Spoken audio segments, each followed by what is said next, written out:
शनि कृपा से व्यक्ति को सुख और वैभव की प्राप्ति होती है। जो लोग शनिवार का व्रत रखते हैं उनको पूजा के समय शनिवार व्रत कथा का श्रवण अवश्य करना चाहिए। आइए कथा प्रारंभ करते हैं। एक बार सभी 9 ग्रहों सूर्य, चंद्र, मंगल, बुध, बृहस्पति, शुक्र, शनि, राहु और केतु में बहस हो गई। कौन सबसे बड़ा है?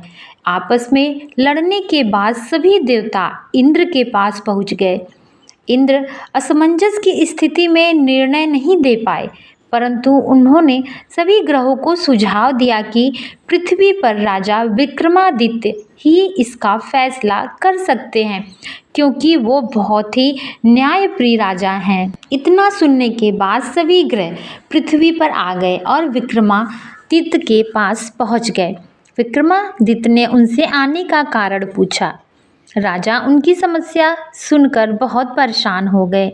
उनका चिंतन होना लाजमी था, क्योंकि जिसको भी किसी से छोटा बताया जाएगा वह ग्रह गुस्सा हो जाएगा। राजा ने काफ़ी सोच विचार के बाद उन्हें एक उपाय सुझाया। उन्होंने सुवर्ण, रजत, कांस्य, पीतल, सीसा, रांगा, जस्ता, अभ्रक और लोहे से निर्मित 9 सिंहासन का निर्माण करवाया और 9 सिंहासन को अपने महल में ला करके रखवा दिया और बोले। सबसे निवेदन करके विक्रमादित्य ने कहा, क्रमानुसार सिंहासन पर आकर के आप सभी लोग आसन ग्रहण करें।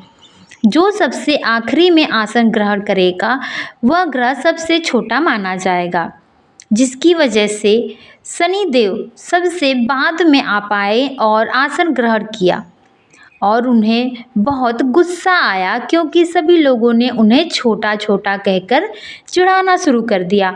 यह सुनकर शनिदेव बहुत क्रोधित हो गए और आवेश में आकर के शनिदेव ने सोचा कि राजा ने यह सब जानबूझकर किया है ताकि मैं लज्जित हो जाऊं। कुपित होकर राजा से कहने लगे शनिदेव, राजा तू मुझे नहीं जानता।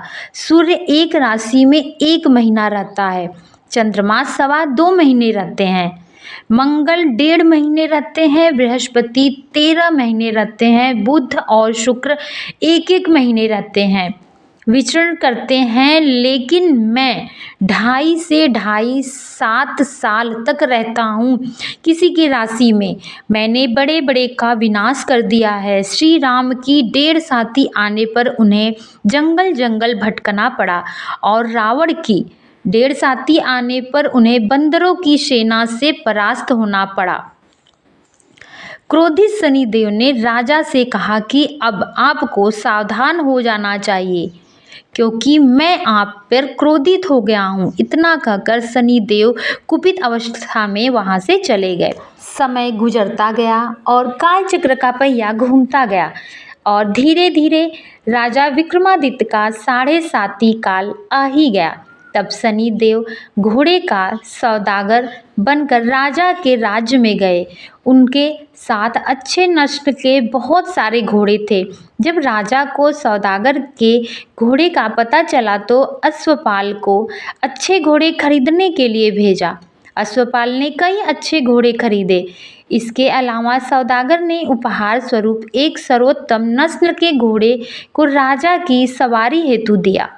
राजा विक्रमादित्य जैसे ही उस घोड़े पर बैठे वह सरपट वन की ओर भागने लगा। जंगल के अंदर पहुंचकर वह गायब हो गया। भूखा प्यास की स्थिति में राजा जंगल में भटकने लगा, क्योंकि राजा विक्रमादित्य उस समय जंगल में अकेले ही रहते थे। अचानक उन्हें एक ग्वाला दिखाई दिया, जिसने राजा की प्यास बुझाई। राजा ने उससे पानी मांगकर पिया। राजा ने प्रसन्नता से उसे अपनी अंगूठी देकर नगर की ओर चल दिए। चलते चलते रास्ते में उसे एक सेठ की दुकान दिखी। जाकर के राजा ने वहां पर जल पिया और सेठ के पूछने पर अपना नाम वीका बताया। भाग्यवश उस दिन सेठ की खूब आमदनी हुई थी। सेठ खुश होकर उन्हें अपने साथ घर लेकर आए। सेठ ने अपनी हार खूंटी पर निकालकर टांग दी। घर पहुंचने के बाद और धीरे धीरे वह खूंटी उस हार को निगलने लगी। कुछ देर में ही वह हार गायब हो गई। जब सेठ वापस आया तो देखा कि हार उसका खूंटी पर टंगा हुआ नहीं था। तब उसने सोचा विका ही चोर है और कोतवाल को बुला करके उसे पकड़वा दिया। दंड स्वरूप कोतवाल ने राजा के हाथ पैर काट के अपंग अवस्था में उसे नगर के बाहर फेंक दिया। तभी वहां से एक तेली निकल रहा था जिसको विका पर दया आ गई। उसने विका को अपनी गाड़ी में बैठा लिया। विका अपनी जीभ से बैल हाँकने लगा। कुछ समय पश्चात राजा की शनि दशा समाप्त हो गई। वर्षा काल आने पर विका मल्हार गाने लगा। एक नगर की राजकुमारी मन भावनी ने मल्हार सुनकर मन ही मन प्रण कर लिया कि जो भी इस राग को गा रहा है वो उसी से विवाह करेगी। उन्होंने दासियों को खोजने के लिए भेजा, परंतु वापस आकर उन सभी ने बताया कि वह एक अपंग आदमी है। राजकुमारी यह सुनकर भी हार नहीं मानी। अगले ही दिन वह अन्नवश त्याग कर बैठ गई। जब लाख समझाने पर भी राजकुमारी नहीं समझी, तब राजा ने उस तेली को बुलवाया और भेजा कि विका से विवाह की तैयारी करने के लिए कह दिया। विका राजकुमारी का विवाह हो गया। एक दिन विका स्वप्न में शनि देव ने आ करके कहा, देखा राजा, तुमने मुझे छोटा बताकर कितना दुख झेला। राजा ने क्षमा मांगते हुए हाथ जोड़कर कहा, हे शनिदेव, जैसा दुख मुझे दिया है किसी और को मत देना। शनिदेव इस विनती को मान गए और कहा कि मेरे व्रत और कथा से तुम्हारे सारे कष्ट दूर हो जाएंगे। जो भी नित्य मेरा ध्यान करेगा और चींटियों को आटा डालेगा उसकी सब मनोकामना पूर्ण होगी। शनिदेव ने राजा के हाथ पैर भी वापस कर दिए। दूसरे दिन जब राजकुमारी की आंखें खुली तो वह आश्चर्यचकित हो गई। विका ने मनभावनी को बताया कि वह उज्जैन का राजा विक्रमादित्य है। मनभावनी खुशी से फूले नहीं समा रही थी।